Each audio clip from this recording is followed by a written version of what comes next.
During an ordinary shift at the restaurant, a young waitress approaches a refined customer and says, "Hi, sir, my mother has a ring just like yours." But what seemed like an innocent remark changes everything. The man freezes. His bodyguards tense up.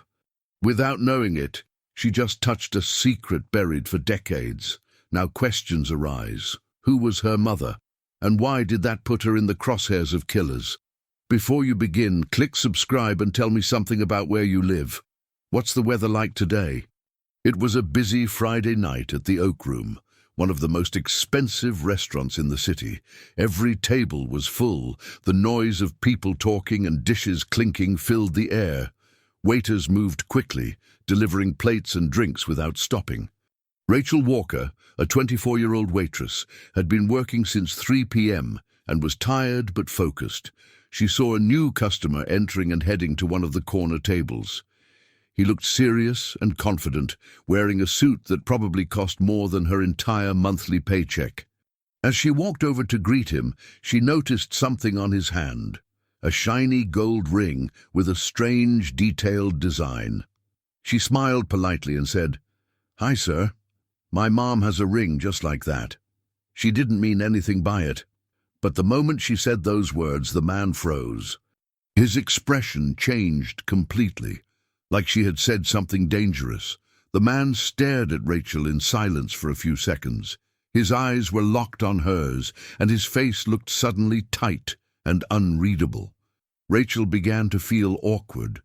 She tried to laugh lightly and move on, asking if he wanted to see the menu, but he didn't respond right away. Finally, he nodded once, slowly, without taking his eyes off her.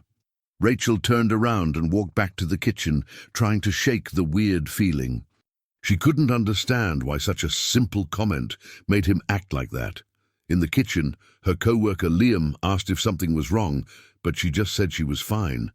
Back at the table, the man, Charlie Whitmore, sat still, holding his drink without sipping. That ring wasn't just a ring.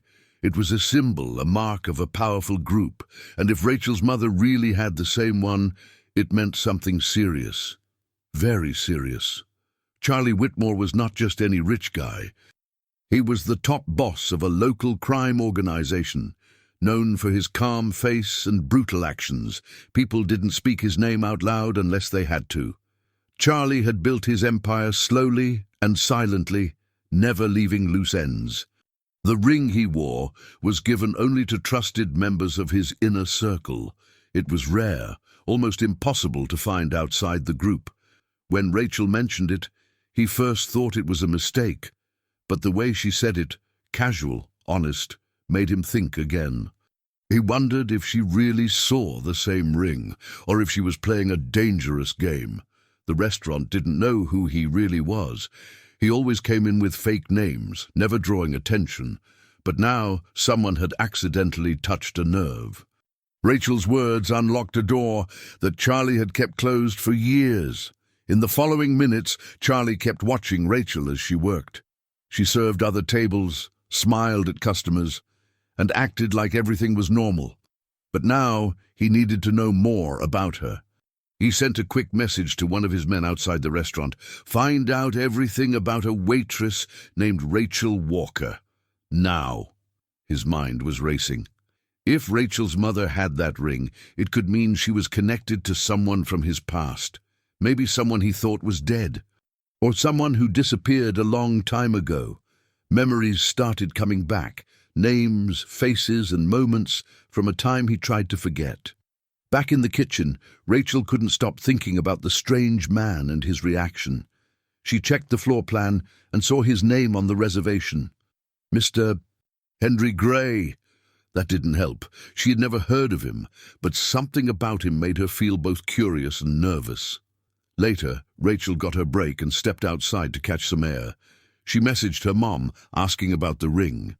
"Hey, Mom, that gold ring with the weird design, where did you get it from again?" Her mom replied a few minutes later. "It was a gift a long time ago, from someone I used to know." That answer didn't help much, but Rachel didn't push. She just stared at the message, thinking about the man at table 12. Inside, Charlie received a photo of Rachel and basic details about her life. Born and raised in the city. Mother, Susan Walker. No father listed. He stared at the name Susan for a while, then leaned back in his seat. He remembered Susan, years ago, before the crime world took over his life. He didn't expect to ever hear her name again. And now, her daughter was standing in front of him, serving him drinks, talking about that ring. Rachel returned to his table to check if he needed anything else. Her smile was the same, but something felt different now, for both of them. Charlie looked at her again and gave a small smile, the kind that hides more than it shows. He said softly, "Thank you, Rachel," and stood up. He left money on the table, much more than the bill, and walked out. Rachel stood there for a few seconds, confused. She picked up the money and turned to Liam. "That guy was strange," she whispered. Liam shrugged. "Big tip, though." Rachel tried to laugh it off, but the whole moment kept repeating in her mind. She had no idea who that man really was, or what she had just triggered. But one thing was sure, her simple comment had started something. Without knowing it, Rachel had stepped into a hidden world, a world full of secrets, danger, and Charlie Whitmore. Charlie sat alone in his office, staring at the security camera footage from the Oak Room. He kept replaying the moment Rachel mentioned the ring. Something about her voice and the way she said it didn't feel like a trick, but he wasn't ready to believe it was just a coincidence either. He called his head of security and gave direct orders. "I want everything on Rachel Walker, family, history, school, where she goes, who she talks to, especially her mother." Charlie had learned long ago that nothing in his world happened by accident. That one sentence from Rachel had stirred up something inside him, something he thought was buried. He couldn't let it go. It wasn't just about the ring, it was about the name Walker. It was connected to a story he had tried to erase. Now it was back, and it might cost him more than he was prepared to pay. His team moved quickly. Within a few hours they found records on Rachel's mother, Linda Walker. No known criminal record, but there were old files buried deep in forgotten databases. Charlie reviewed them one by one. A younger Linda had lived under a different name in another city, a name that had once appeared in reports from a criminal investigation 2 decades ago. She had been close to someone from a crime family that no longer existed. That family was destroyed, not by the police, but from inside. Betrayal. Someone had leaked locations, names, and operations. Charlie remembered those events clearly. Many people died. And now, Rachel's mother had been tied to that same betrayal. If it was true, then Rachel might be more than just a waitress. She could be a planted threat. Or worse, she might be the innocent daughter of someone who still had enemies. Either way, the situation was getting more dangerous. Rachel, on the other hand, was confused. She kept thinking about the man at the restaurant and the way he looked at her after she mentioned the ring. Something was off. That night after work, she sat on her bed, scrolling through old photos. She found one of her mother from years ago, wearing the same ring. She still didn't know where it came from. Before she could think more, her phone lit up with a message from an unknown number. "You talk too much." Her heart jumped. She showed the message to no one. The next day, another one came. "Be careful, Rachel." She didn't know what to do. She hadn't told anyone anything important, but clearly someone thought she had. Rachel started to feel like she was being watched. At work, she noticed a man sitting outside the restaurant 2 days in a row. She began to question if she had somehow become part of something serious. Charlie's men reported back again. Rachel seemed clean, no signs of being involved in anything shady, no secret connections, no suspicious bank activity, no messages with known criminals. But the ring, and the messages she started receiving, made Charlie pause. Either someone was trying to scare her, or someone was using her. Both options were dangerous. Charlie needed to figure it out fast. He couldn't risk ignoring her. He called a private meeting with one of his trusted advisors. What if she doesn't know anything? Charlie asked.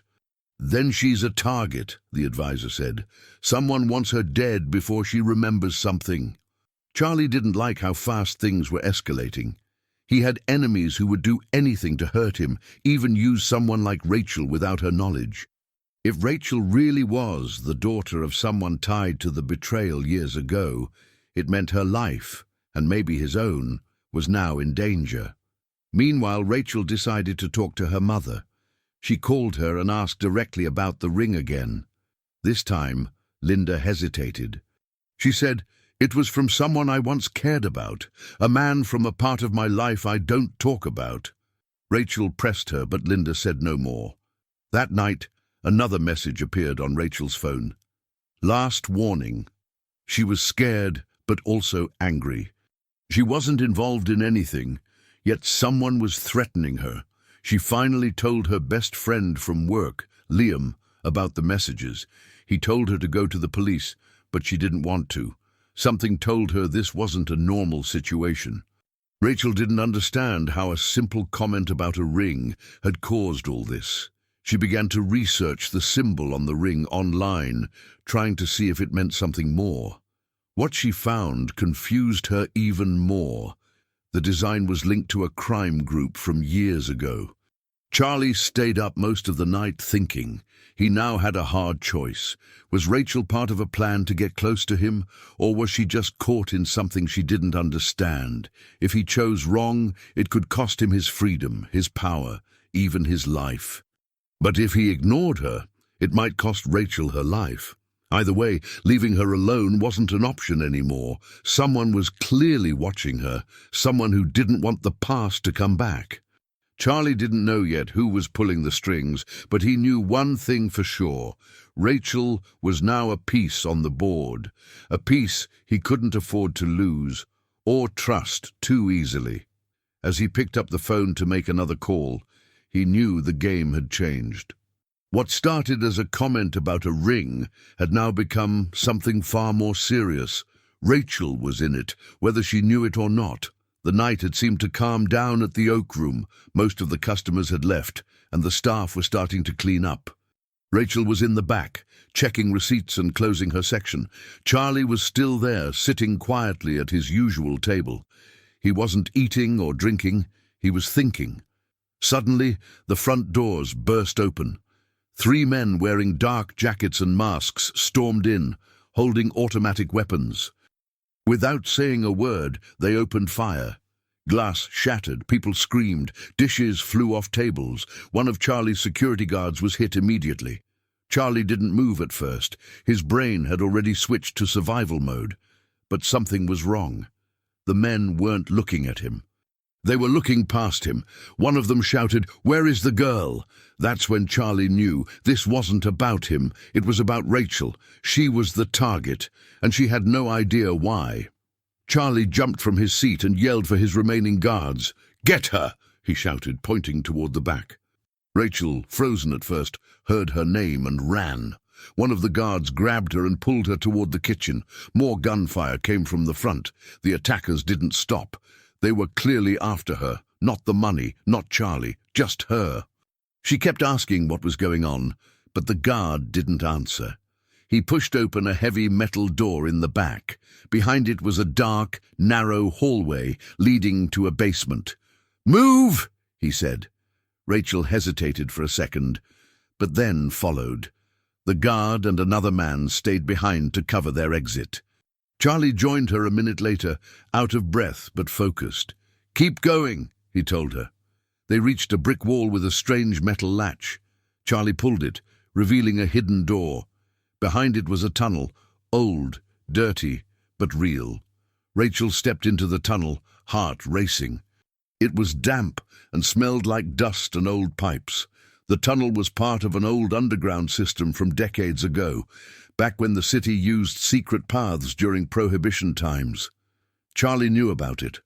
Of course he did. Rachel followed closely behind him, confused and terrified. She looked back and asked, "Why are they shooting at me?" Charlie didn't answer right away. "We'll talk when we're safe," he finally said.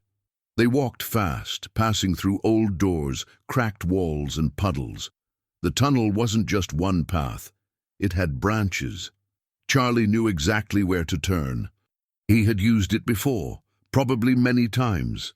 Rachel was starting to understand that this man wasn't just rich or powerful. He knew things. He had prepared for things like this. They reached a final door that led to a locked storage room under another building.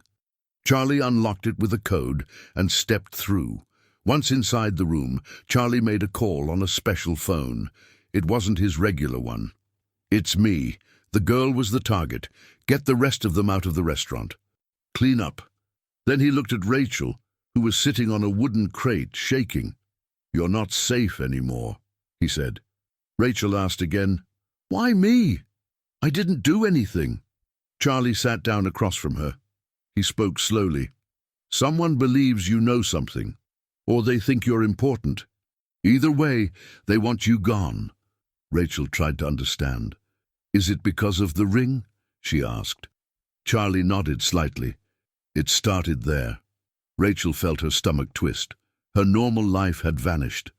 Just a few nights ago, she was serving drinks, joking with co-workers. Now she was hiding in a secret tunnel room with a man connected to the criminal world. Nothing made sense anymore, but she knew it was real. Charlie leaned back and thought carefully. He had been in dozens of shootouts before. He had been hunted, chased, and betrayed. But this one was different. This wasn't a warning or a message. This was a hit job, and it was clean, fast, and focused. The only goal was Rachel. That confirmed everything he had started to suspect. Someone from the past wanted her gone. Maybe because of who her mother was. Or maybe because they feared what Rachel might discover. Either way, she was now involved. Charlie no longer saw her as a waitress who made a comment about a ring. He saw her as a potential threat, or maybe a hidden ally, maybe even someone important to the puzzle.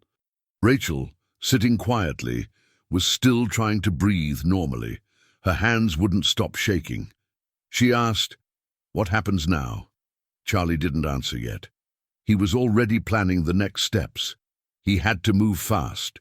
Rachel finally stood up and looked at him. "I don't know who you really are, but I know you're hiding things. Just tell me what I need to do." Charlie looked at her for a long time. "From this moment," he said, "you can't go back. No more work, no more home. You're in this now." Rachel didn't understand all of it, but she nodded. She didn't have a choice. The people after her weren't going to stop. Charlie walked toward the exit door. "We'll go to a safe house," he said.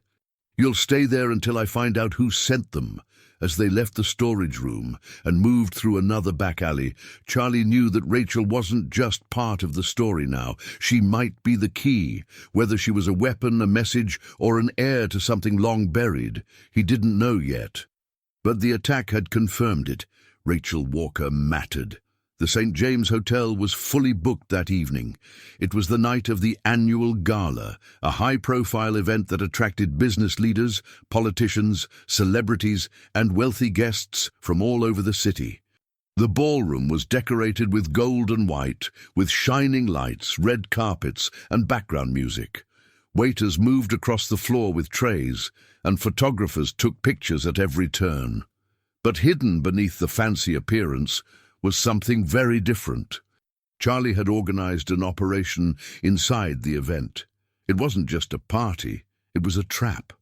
Rachel arrived at the gala wearing a long black dress, looking calm, but inside she was nervous. She knew why she was there. She wasn't a guest, she was bait. She wore a small hidden device under her dress, and Charlie's people were watching her every step. The plan was clear: draw the attackers out and take them down without chaos. Rachel had been trained for this moment over the past few days. Charlie made sure she knew what to say, how to walk, where to go, and when to stop.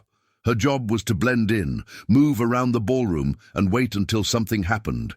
Her nerves were strong, but her hands felt cold. Every person who brushed past her made her heart beat faster.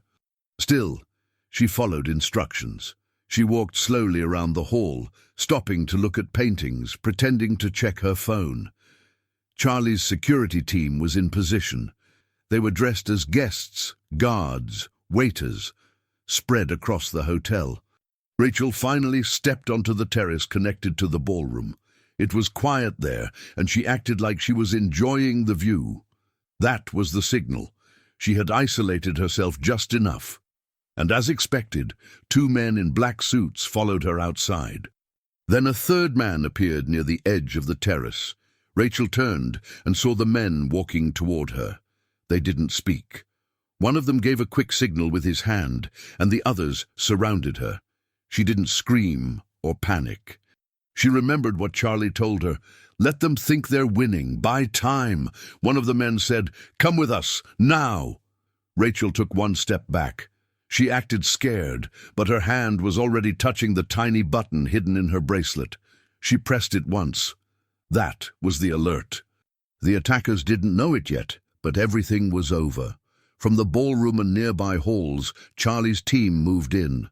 Calm, fast, and quiet. They didn't draw their weapons immediately. They didn't shout. They surrounded the area and locked all exits. In less than 10 seconds, 2 of the attackers were grabbed and restrained. The 3rd tried to run, but was blocked by someone posing as a photographer. It was over before most guests noticed anything. Charlie walked onto the terrace after the takedown. He looked calm, almost like he was checking on the party. He approached Rachel and placed a hand on her shoulder. "You did well," he said. Rachel's body was still tense, but she nodded. The 3 attackers were dragged out silently through a service door. No one screamed. No one ran. The gala continued inside like nothing had happened. Charlie's men were professionals, clean, fast, and trained for exactly this type of situation. Rachel finally let out a long breath. She didn't break down. She didn't cry. But the reality of what just happened was sinking in. She had been face to face with men who wanted to hurt or kill her, and she had walked away. With help, yes, but still, she had played her part. Charlie's team began to wrap up, removing devices and clearing communication lines. The trap had worked perfectly. The threat was neutralized. Inside the hotel, the music kept playing, and people danced without any idea of what had happened just outside. Rachel sat in a quiet lounge area as Charlie's assistant brought her a glass of water. Her hands were still shaking, but she was proud. Charlie sat down beside her and looked her in the eye. "They underestimated you," he said. "Most people would have panicked." Rachel gave a small smile. "I wanted to panic. I just didn't have time." Charlie chuckled. "That's good enough." Rachel had just crossed a line. She wasn't the same person anymore. She had stepped into a world of danger and shown that she could handle it. Not perfectly, not without fear, but with control and awareness. Charlie was watching her closely now, not just as someone to protect, but as someone who might have a role in the bigger game. Rachel didn't know what her future held, but she knew she wasn't helpless. Later that night, back in a secured apartment Charlie had prepared, Rachel sat by the window. Her mind replayed every second from the gala, the calm voices, the silent takedown, the cold stare of the man who told her to come with us. She still didn't fully understand why they wanted her gone, but she knew it wasn't just about a ring anymore. It was about something deeper. Maybe her mother's past, maybe something Rachel herself hadn't discovered yet. But what mattered now was that she was still alive. She had helped stop them. Charlie walked in and handed her a file. Inside were photos, names, and connections, things about her family she had never seen before. "We start tomorrow," he said. Rachel nodded. She was ready. For the first time, she didn't feel like just the daughter of Linda Walker. She felt like someone who could fight, someone who could make a difference. The car moved steadily up the quiet hill roads of Westbridge. Rachel sat in the back seat next to Charlie, silent.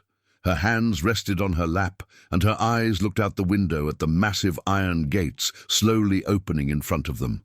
Beyond the gates stood the Whitmore mansion, tall, wide, and surrounded by trees and stone walls. It looked more like a private fortress than a home. Rachel had never seen anything like it. When they arrived, staff opened the door, but Charlie didn't say a word until they were inside a quiet room with a fireplace and large wooden furniture. He sat down and motioned for Rachel to do the same. After a long pause, he finally spoke. "There are things you need to hear, not guesses, not bits and pieces. The full truth." Rachel nodded slowly. She already knew whatever came next would change her life completely. Charlie leaned forward in his chair and looked straight at her. "Your mother, Linda Walker, wasn't just anyone. Years ago, she was part of our world. She worked with us. She was protected by us." Rachel's eyes widened. She tried to speak, but stopped. Charlie continued. "She wasn't a criminal, but she helped us. She earned trust. And she became close to someone very important. My brother, Daniel." Rachel blinked. That name meant nothing to her. Charlie explained that Daniel Whitmore had disappeared nearly 20 years ago without a trace.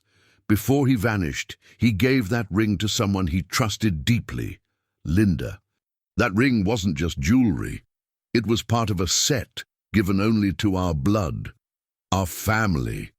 Rachel sat back, trying to understand what that meant. "Are you saying I'm related to him?" Charlie nodded. "You're his daughter. You're Whitmore blood.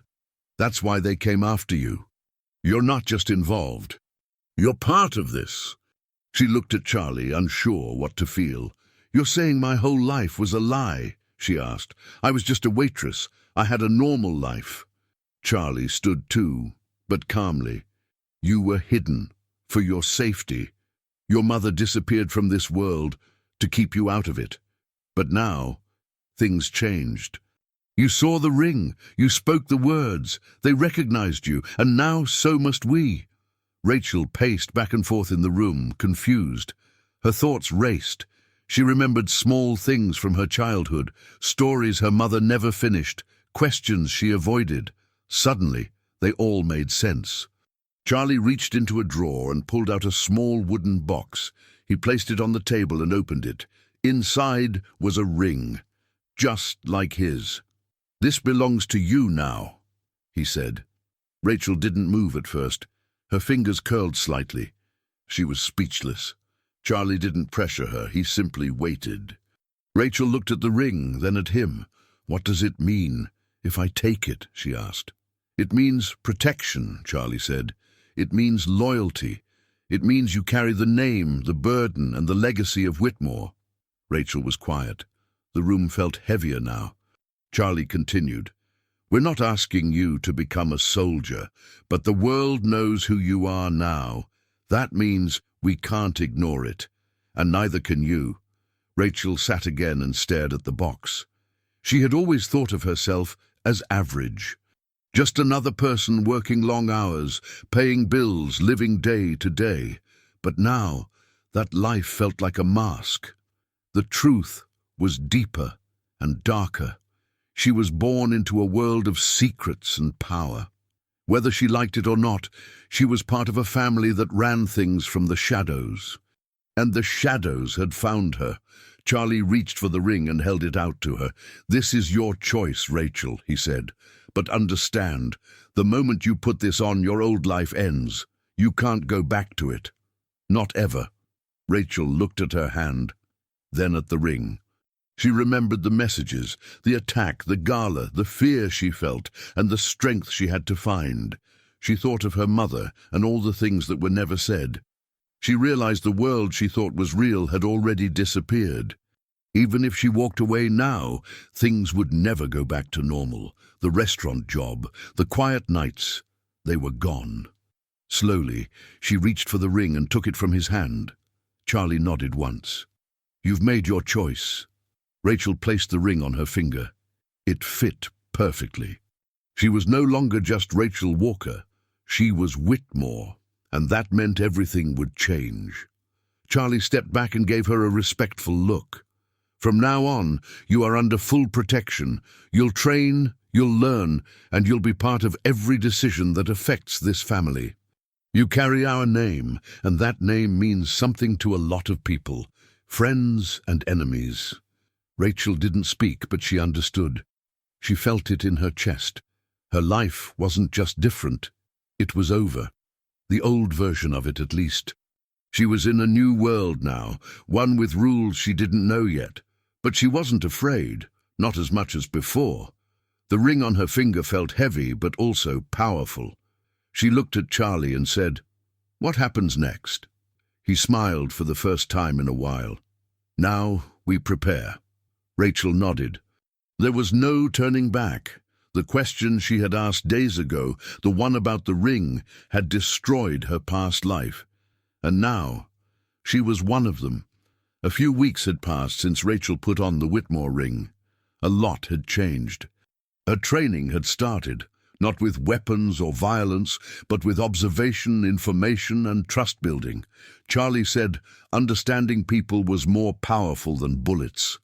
Tonight, for the first time since everything began, Rachel was back at the Oak Room. The restaurant had been repaired and redesigned. It was brighter, stronger, with reinforced doors and trained staff.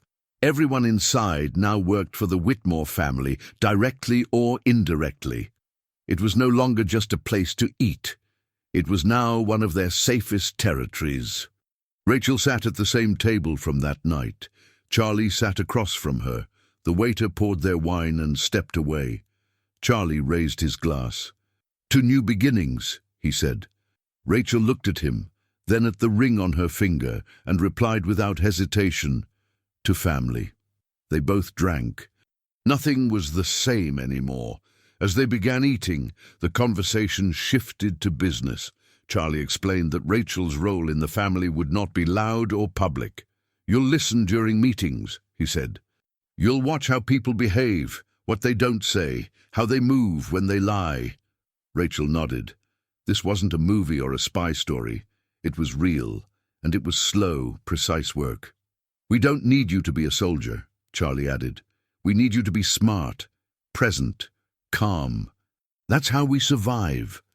Rachel listened closely. He wasn't trying to impress her. He was giving her responsibility, real power. "Eventually," he continued, "you'll be part of strategy. You'll protect others. And maybe one day you'll lead." Rachel's heart beat a little faster, but she stayed calm. "I'm ready to do my part," she said.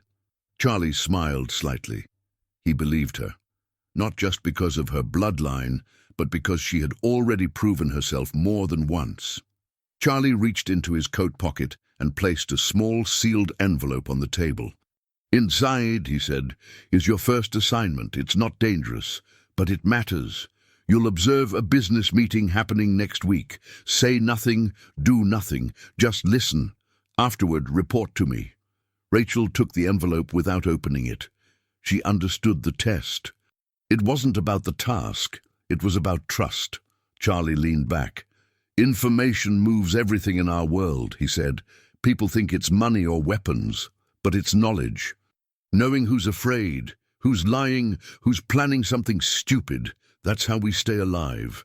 Rachel had never imagined herself involved in things like this, but it didn't feel wrong.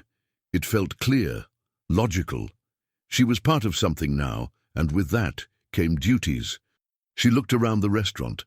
Everything looked polished, elegant, normal, but underneath it was different. Every table, every face, every word spoken here had meaning now. Rachel was no longer just a guest in this world. She belonged to it. People who used to walk past her without noticing now greeted her with respect, some even with fear. She didn't ask for that, but she didn't reject it either. It was the result of who she was and what she was becoming. As they finished their meal, Charlie told her more about the other families, groups that didn't support Whitmore rule, groups that wanted to take everything. "They see you as a symbol now," he said. "To them, you're not just a girl. You're a statement that our bloodline continues." Rachel understood the warning. She was protected, yes, but also watched. Enemies would eventually try again. She nodded. "I'll be ready," she said. Charlie believed her. He could see she wasn't just agreeing. She was accepting the weight of her position. A life once invisible now came with power and threats. After dessert was served, Rachel took a deep breath and looked around once more. The same walls, same layout, but everything had changed. This was the place where she had asked a simple question about a ring. That one moment had destroyed her old life and opened the door to this one. And now she was sitting here, not as a customer, but as a Whitmore.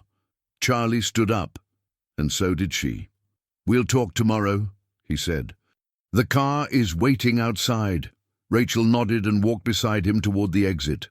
On the way, several people nodded at her, not out of habit, but out of respect. Outside, the city lights were bright and the streets were calm, but she knew calm never lasted long. She opened the car door and looked back at the building once more. That restaurant was no longer just where it all started. It was now part of who she was. As the driver pulled away from the Oak Room, Rachel sat in silence, looking at her reflection in the window.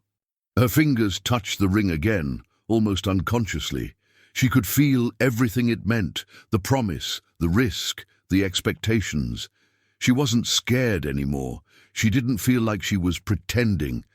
This wasn't about revenge or drama. It was about purpose. Charlie had trusted her.